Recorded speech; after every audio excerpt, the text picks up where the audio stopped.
ಕನ್ನಡಿಗರೇ, ಹೇಳಿ ಎದ್ದೇಳಿ, ಎಚ್ಚರಗೊಳ್ಳಿ. RCB ಬೆಂಗಳೂರು ಕರ್ನಾಟಕದ ಕನ್ನಡಿಗರನ್ನ, ಕನ್ನಡವನ್ನ ಕೆಡಗಾಣಿಸಿ ಹಿಂದಿ ಏರಿಕೆಯನ್ನ, ಹಿಂದಿ ಪುಟಗಳನ್ನು ತೆರೆದು ಹಿಂದಿಯ ದಬ್ಬಾಳಿಕೆಯನ್ನ ಕನ್ನಡಿಗರ ಮೇಲೆ, ಕನ್ನಡದ ಮೇಲೆ ಏರಿಕೆ ಮಾಡಲಿಕ್ಕೆ ಹೊರಟಿದ್ದಾರೆ. RCB ಬೆಂಗಳೂರು ಅಂತ ಇಟ್ಕೊಂಡಿರುವಂತ ಇವರು, ಈ ತಂಡ ಕನ್ನಡಿಗರು ಹೆಚ್ಚು ಅಭಿಮಾನದಿಂದ ಬೆಳೆಸ್ತಂಥದ್ದು ಅನ್ನೋದನ್ನ ಅವರು ಮರ್ತಿದ್ದಾರೆ.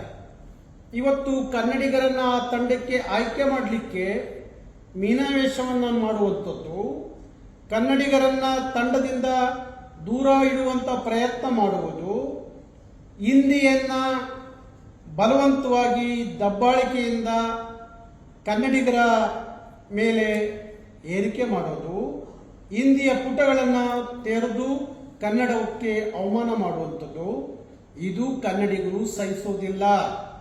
ಕನ್ನಡಿಗರು ಸಹಿಸೋದಿಲ್ಲ.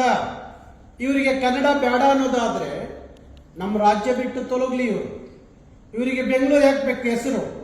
ಬೆಂಗಳೂರು ಹೆಸರು ತೆಗೆದು ಬಿಡಿ. ಬೆಂಗಳೂರು ಹೆಸರು ಇಟ್ಕೊಂಡು ಕನ್ನಡ ಬೇಡ ಅನ್ನೋದಾದ್ರೆ ಹಿಂದಿಯನ್ನ ಇಲ್ಲಿ ತರಲಿಕ್ಕೆ ಆಗುತ್ತೆ, ಕನ್ನಡದ ಪುಟಗಳನ್ನು ತರಲಿಕ್ಕೆ ಆಗೋದಿಲ್ಲ ಅನ್ನೋದಾದ್ರೆ ನಿಮಗೆ ಬೆಂಗಳೂರು ಯಾಕೆ ಬೇಕು? ಬೆಂಗಳೂರು ಹೆಸರು ಹಾಕಬೇಕು. ಕನ್ನಡಿಗರು ಇಲ್ಲಿವರೆಗೂ ಇಂಥದ್ದು ಯಾವನ್ನೂ ಸಹಿಸಿಕೊಂಡಿಲ್ಲ. ನಿಮ್ಮನ್ನ ಕನ್ನಡಿಗರು ಭಾರಿ ಹತ್ತಿರಕ್ಕೆ ಬೆಳೆಸಿದ್ದಾರೆ. ಇವತ್ತು ಆರ್ಥಿಕವಾಗಿ ಬಲಿಷ್ಠವಾಗಿ ಬೆಳೆದಿದ್ದೀರಿ. ಈಗ ಬೆಂಗಳೂರು ಹೆಸರನ್ನು ಇಟ್ಕೊಂಡು ಬರೀ ಆರ್ಥಿಕವಾಗಿ ನೋಡೋದಷ್ಟೇ ಆಗಬಾರ್ದು.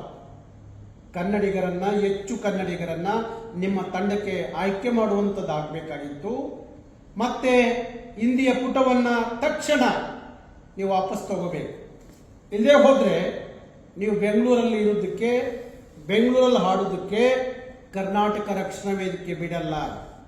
ಭಾರತದ ಅನೇಕ ರಾಜ್ಯಗಳ ಕ್ರೀಡಾಪಟುಗಳು ನಿಮ್ಮ ಜೊತೆಯಲ್ಲಿ, ನಿಮ್ಮ ತಂಡದಲ್ಲಿ ಇದ್ದಾರೆ ಅನ್ನೋ ಕಾರಣಕ್ಕೆ ಹಿಂದಿಯನ್ನು ಮಾತ್ರ ಬಳಕೆ ಮಾಡೋದಾದ್ರೆ ಭಾರತದ ಅನೇಕ ಭಾಷೆಗಳು ಏನಾಗಬೇಕು? ಅದರಲ್ಲೂ ನಿಮಗೆ ಹೆಚ್ಚು ಅಭಿಮಾನವನ್ನು ವ್ಯಕ್ತಪಡಿಸುವಂಥದ್ದು, ನಿಮ್ಮ ಬೆಳವಣಿಗೆಗೆ ಕಾರಣವಾದ ಕನ್ನಡ, ಕನ್ನಡಿಗರು ಬೇಡ ಅನ್ನೋದಾದ್ರೆ ನೀವು ನಮಗೆ ಬೇಡ, ಬೆಂಗಳೂರು ಬಿಟ್ಟು ತೊಲಗಿ ಅಂತ ಹೇಳಬೇಕಾಗತ್ತೆ. ಹಾಗಾಗಿ ಕರ್ನಾಟಕ ರಕ್ಷಣಾ ವೇದಿಕೆ ನಾಳೆ ಇದನ್ನ ಭಾರಿ ಸ್ವರೂಪಕ್ಕೆ ತಗೊಂಡೋಗುವಂಥದ್ದು ಮಾಡುತ್ತೆ. ಅದು ಹಾಕೋದು ಬೇಡ ಅನ್ನೋದಾದ್ರೆ ಹಿಂದಿಯ ಪುಟವನ್ನು ಏನು ತೆರೆದಿದ್ದೀರಿ ಅದನ್ನು ವಾಪಸ್ ಪಡಿಬೇಕು. ಕನ್ನಡದಲ್ಲಿ ಪುಟವನ್ನು ತೆರೆಯುವಂಥದ್ದು ಆಗಬೇಕು.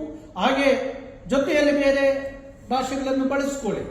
ಆದರೆ ಕನ್ನಡವಿಲ್ಲದ ಹಿಂದಿಯನ್ನ ಬಲವಂತಾಗಿ ಏರಿಕೆ ಮಾಡೋದಾದ್ರೆ ಅದನ್ನು ಕರ್ನಾಟಕ ರಕ್ಷಣಾ ವೇದಿಕೆ ಯಾವುದೇ ಕಾರಣಕ್ಕೂ ಸಹಿಸಲ್ಲ. ನಿಮಗೆ ಕನ್ನಡ, ಕನ್ನಡಿಗರು ಬೇಡ ಅನ್ನೋದಾದ್ರೆ ನೀವು ನಮಗೆ ಬೇಡ.